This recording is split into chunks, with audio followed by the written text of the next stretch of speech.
नहीं जी, सबसे पहले ये वीडियो देखें। रुको, अपने नबी पाक सल्लल्लाहु अलैहि वसल्लम की शान सुनते जाओ।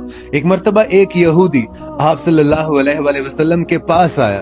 उसके हाथ में खजूर की एक गुठली थी और उसने ये शर्त रखते हुए कहा कि अगर आप अल्लाह ताला के सच्चे रसूल हैं तो सिर्फ एक दिन में इस गुठली से एक दरख्त उगा कर दिखाएं, और सिर्फ दरख्त ही नहीं, उसमें खजूर का फल ताजा लगा होना चाहिए, तो मैं मान जाऊंगा कि आप अल्लाह ताला के सच्चे रसूल हैं। और फिर क्या था, आप सल्लल्लाहु अलैहि वसल्लम ने यहूदी की इस शर्त को मान लिया और फिर आप सल्लल्लाहु अलैहि वसल्लम ने अपने मुबारक हाथों से गुठली को जमीन में दबाया।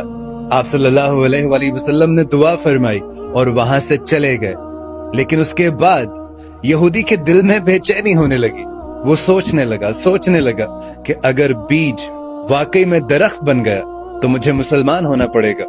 और यही सोच कर वो शाम के वक्त चुपके से उसी जगह पहुंचा जहां आप सल्लल्लाहु अलैहि वसल्लम ने उस गुठली को बोया था। तो उस यहूदी ने उस गुठली को वहां से निकाला और दूर फेंक दिया ताकि ना गुठली रहे और ना यहाँ पर कोई दरख्त उग सके।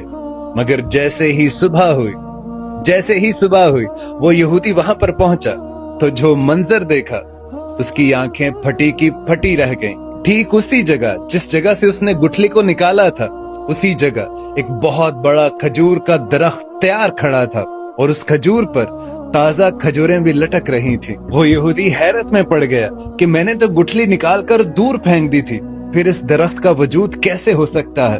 वो फौरन आगे बढ़ा, उसने 2-3 खजूरें तोड़ी और उन्हें खोल कर देखा तो देखकर हैरान रह गया कि उन खजूरों में गुठली थी ही नहीं। वो घबराकर इधर उधर देखने लगा और भागा नबी करीम सल्लल्लाहु अलैहि वसल्लम की खिदमत में हाजिर हुआ और कहने लगा कि सब कुछ ठीक है, वहां दरख्त भी मौजूद है, खजूर भी लगी है, लेकिन उस खजूर में गुठली क्यों मौजूद नहीं है।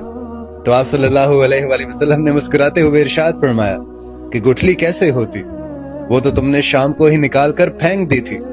ये सुनते ही उस यहूदी का दिल पिघल गया और उसे यकीन हो गया कि आप सल्लल्लाहु अलैहि वसल्लम से कोई भी बात पोशीदा नहीं रह सकती, और उसने उसी वक्त कलमा पढ़ा और मुसलमान हो गया। सुभान अल्लाह, क्या बात है हमारे नबी पाक सल्लल्लाहु अलैहि वसल्लम की शान की, जिनकी एक दुआ से एक छोटा सा बीज पूरे दरख्त में बदल जाता है और उस पर फल भी लग जाता है, और वो भी सिर्फ एक दिन में। सुभान अल्लाह। अगर आपके दिल में भी हुजूर अकरम सल्लल्लाहु अलैहि वसल्लम की मोहब्बत है तो कमेंट में सुभान अल्लाह जरूर लिख दीजिएगा, और इस मौजे को अपने तक मत रखिएगा, इसको शेयर करके अपने दूसरे मुसलमान भाइयों तक भी जरूर पहुंचाएं। जज़ाकल्लाह।